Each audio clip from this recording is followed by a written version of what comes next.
మాజీ మంత్రి హరీష్ రావుపై తీవ్రస్థాయిలో ఫైర్ అయ్యారు మంత్రి కోమటిరెడ్డి వెంకటరెడ్డి. రాష్ట్ర రాజకీయాల్లో హరీష్ రావు జోకర్గా మారారని ఎద్దేవా చేశారు. ఆగస్టు 15 లోపు రైతు రుణమాఫీ చేస్తామని సీఎం ప్రకటించారన్నారు.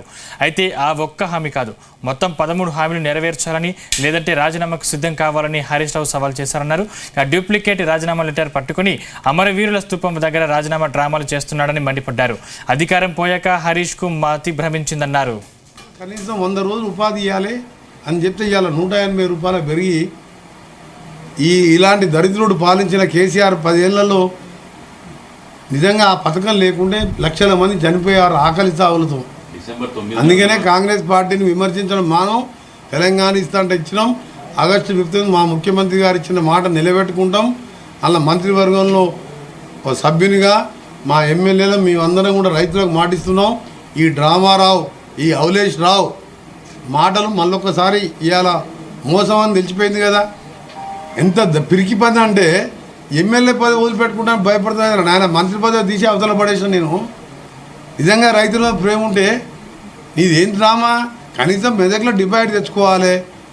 రైతుల కోసం నేనేదో మొనగాన్ని ముఖ్యమంత్రి గారితో ఛాలెంజ్ చేస్తున్నాను చెప్పుకుంటానుక. నీ మెదక్లో డిపాజిట్ తెచ్చుకో దమ్ముంటే. మెదక్ సీటు కూడా ఓడిపోతుంది. 13, 14 కాంగ్రెస్కి వస్తున్నాం. ఇక ఆయన కట్టబెట్టుకొని బయలుదేరిండి. ఆయన అధికారంలో ఉన్నప్పుడే ఫామ్ హౌస్లోకి వెళ్ళి బయటికి రాలే. 4 నెలల్లో ఎన్నిసార్లు సెక్రటరియట్కి వచ్చిందంటే నా 10 ఏళ్ళల్లో 4 నెలల్లో మా ముఖ్యమంత్రి గారు వచ్చిన దాంట్లో 10% సార్లు కూడా రాలే. మొత్తం 10 సార్లు రాలే. మా ముఖ్యమంత్రి గారు హైదరాబాద్లో ఉంటే 3 నెలల్లో 60 రోజులు 60 సార్లు వచ్చింది సెక్రటరియట్కు. అందరిని కలిసేవారు. అపాయింట్మెంట్ లేదు, సెక్యూరిటీ లేదు, ఎవరిని చెక్ చేసేయలేదు. ఈయన దగ్గర హోమ్ మినిస్టర్ మహమ్మద్ అలీ పోతే ఒక హోంగార్డ్ కట్ట తీసుకొని రెండో పడితే 120 కిలోమీటర్ల రివర్స్ తీసుకొని వెళ్ళిపోయాడు. హోమ్ మినిస్టర్నే బయటికి వెళ్ళగొట్టినాడు. నీదో నియంత్రిత పాలన. నీ జోకర్ ఎమ్మెల్యేలు ఇవాళ పెద్ద జోకర్ అయ్యిండు.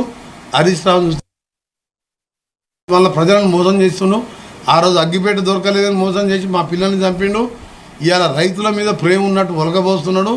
ఈ డ్రామారావు గురించి జర ఎక్కువ చేయండి. ఆ రాజీనామా